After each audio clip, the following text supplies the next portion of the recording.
बताओ इस कमरे में कौन सी चीज रखूं और कौन सी चीज नहीं रखूं। सारी गलती आपके माता पिता की है। क्या जरूरत थी चार चार बच्चे पैदा करने की। बताओ 1.25 कट्टे की जमीन में 4 कमरे का घर बनवाया। कितना छोटा छोटा कमरा बना है। हमारे हिस्से में ये चूहेदानी आई। मैं तो फंस गई हूं तुमसे शादी करके। सच कहा है किसी ने, बड़े धोखे हैं इस प्यार में। पूनम अपने पति नीरव से कहती है तो नीरव हंसकर बोला, तुम तो ऐसे बोल रही हो जैसे मेरे माँ बाप ने मुझसे पूछकर मेरे भाई बहनों को पैदा किया है। ये तो वही बात हो गई जैसे पुरानी फिल्मों में फूलों के मिलने के कुछ ही दिनों में घर में नया मेहमान आ जाता है। अरे फूलों के गमलों को अलग कर देता, पर फूल तो कहीं और ही खिलते थे। अगर मुझे मालूम होता तो मैं रोक ना देता। मैं तो खुद ही सबसे अंत में आया हूं।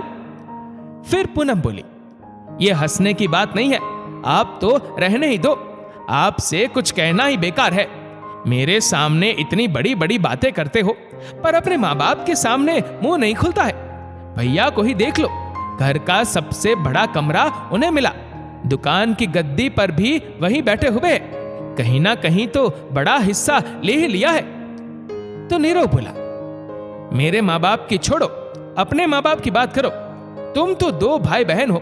क्या तुम्हारे माँ बाप सारी संपत्ति तुम्हारे भाई के नाम कर देंगे?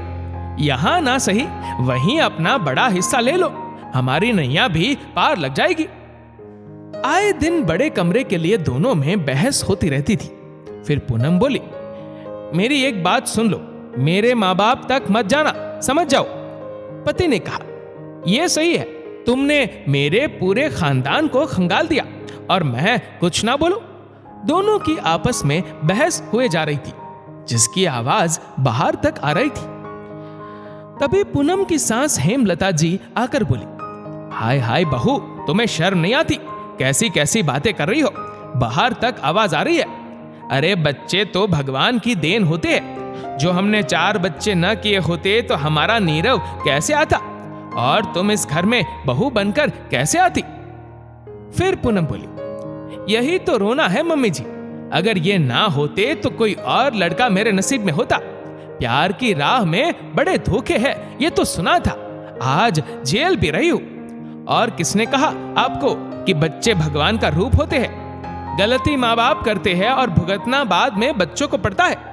अब इस छोटे से कमरे को बड़ा और हमारी जरूरतों को पूरा करने भगवान तो धरती पर आएंगे नहीं। अब आप ही बताओ मैं क्या करूं? दोनों की बातें सुनकर हेमलता जी की सास सुमंती देवी वहां आ गई और वह बोली, बहू तुम्हें 4 में इतनी दिक्कत हो रही है। सोचो, हम ससुराल में छठे थे, कभी कोई शिकायत मेरे सास ससुर ने नहीं की। तो पूनम मुस्कुराकर बोली, दादी अगर आपने आवाज उठाई होती तो आज मुझे यह दिक्कत नहीं होती। मम्मी जी काश आपने कम बच्चे किए होते तो आज हमें भी बड़ा कमरा मिला होता। फिर सुमंती जी बोली, छोटी बहू बात तो सही कह रही है, पर अब इस गलती को तो ठीक नहीं किया जा सकता। जितने लोग हैं उसी में मिलजुल कर रहना होगा, तभी तो परिवार सुखी रहेगा। और तुम्हारी शादी को 3 साल हो गए, इसी कारण से तुमने अभी तक बच्चा नहीं किया है। इतना कहकर दोनों चली गई। सबके जाने के बाद पूनम अपने पति से बोली, देखा तुम्हारी दादी और माँ दोनों मुझे सुनाकर चली गई। तो नीरव बोला, क्या गलत बोली? माँ बाप बच्चे को पैदा करते हैं तो क्या जीवन भर उन्हें पालने और उनका खर्चा उठाने का वचन देते हैं? कमी तो मुझ में है कि तुम्हारी ख्वाहिशों को पूरा नहीं कर पा रहा हूं। इतना कहकर वो भी वहां से चला गया। इन्हीं सब बातों के लिए पूनम अपने माता पिता को शिकायत कर रही थी। फिर उसकी माँ बोली, तुम बस शिकायत ही करती रहो, अपनी जरूरतों को पूरा करने के लिए खुद कुछ करो। उनके तो 4 बच्चे हैं, फिर भी दामाद जी नौकरी कर रहे हैं, पर तुम तो हमारी 2 औलाद हो। तुम्हें भी हमने पढ़ाया लिखाया, तुम क्या कर रही हो? बस घर बैठे सब कुछ मिल जाना चाहिए। शिकायत करना बंद करो और अपनी मेहनत से कुछ करना सीखो।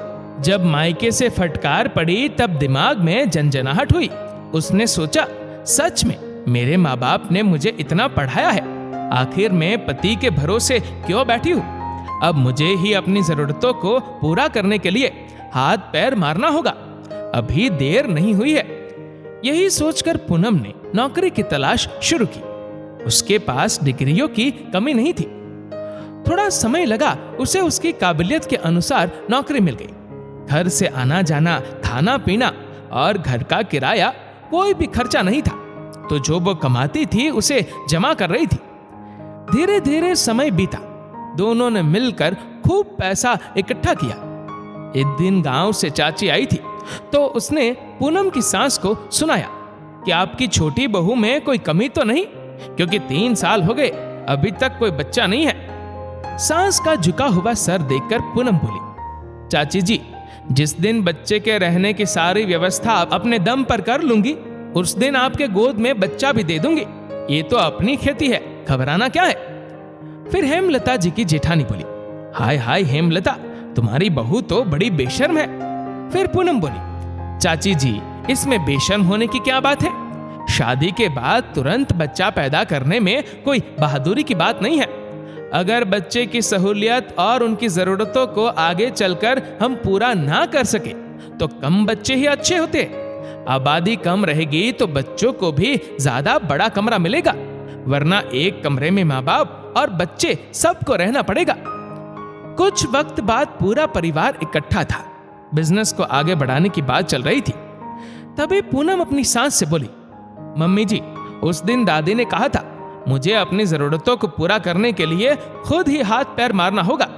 तो क्या मैं ऊपर अपने लिए एक बड़ा कमरा बनवा सकती हूँ? इस छोटे से कमरे में मुझे बहुत घुटन होती है। कमरा शुरू होने से पहले ही खत्म हो जाता है। मैं अपने शौक और जरूरतों को पूरा नहीं कर पा रही हूँ। तो पूनम के ससुर रमेश जी बोले, बहू, अभी मकान तो नहीं बनवा सकते, क्योंकि अभी तुम्हारे जेठ के लड़की की शादी करनी है, उसके बच्चों को भी पढ़ना है। अगर तुम अपने खर्चे से ऊपर कमरा बनवाना चाहती हो तो बनवा लो। फिर कुछ साल बाद एक अच्छी सी जमीन लेकर उस पर बड़ा सा मकान बनवाना है, जहां 4 बड़े बड़े कमरे बनवाएंगे, 3 भाइयों के लिए और एक हम बूढ़ों के लिए, क्योंकि तुम्हारी ननन के पास तो खुद का ही बड़ा मकान है। फिर सुमंती देवी बोली, अपने बच्चे और अपनी पत्नी का ख्याल है तुम्हें, पर अपनी बूढ़ी माँ का ख्याल नहीं। तो रमेश जी बोले, अरे माँ, दुनिया तो आपने ही दिखाई है, तो आपके बिना हमारी दुनिया कैसे पूरी हो सकती है। आप निश्चिंत रहिए, आपके लिए अलग से एक पूजा का कमरा बनवा लूंगा और आपका पलंग वहीं लगा दूंगा। इतना सुनकर सब हंसने लगे। अब पूनम ने देर नहीं की।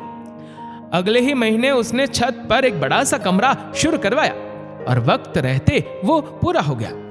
हॉल जैसा कमरा था। उसने अपने हिसाब से धीरे धीरे सोफा, टीवी और फ्रिज सब रखा, सुंदर तरीके से सजाया, जिसे देखकर घर वालों को भी लगा कि हाँ, इस तरीके से भी रहा जा सकता है, और उसके लिए हमें पहले से तैयारी करनी पड़ेगी। फिलहाल की परेशानी तो खत्म हुई, पर भविष्य को सोचकर उसने भी आगे चलकर बस 2 ही बच्चे किए, ताकि कभी भी बच्चे ये शिकायत ना करे कि आपने अगर कम बच्चे किए होते तो हमें भी बड़ा कमरा मिलता। दोस्तों, ये बात बहुत पुरानी मानसिकता की है कि बच्चे भगवान की देन होते हैं।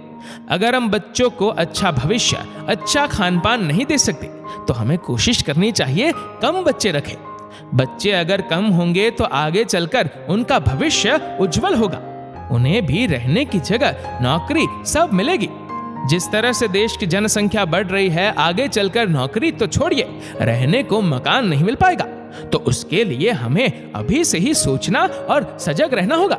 इस वीडियो को लेकर आपकी क्या राय है, नीचे कमेंट करके जरूर बताएगा। और अगर आपको वीडियो अच्छा लगा हो तो इस वीडियो को लाइक करेगा, शेयर करेगा ज्यादा से ज्यादा लोगों तक, और ऐसे ही और भी इंस्पिरेशनल वीडियोस के लिए सब्सक्राइब करें हमारे यूट्यूब चैनल को और फेसबुक पर फॉलो करें हमारे पेज को। धन्यवाद।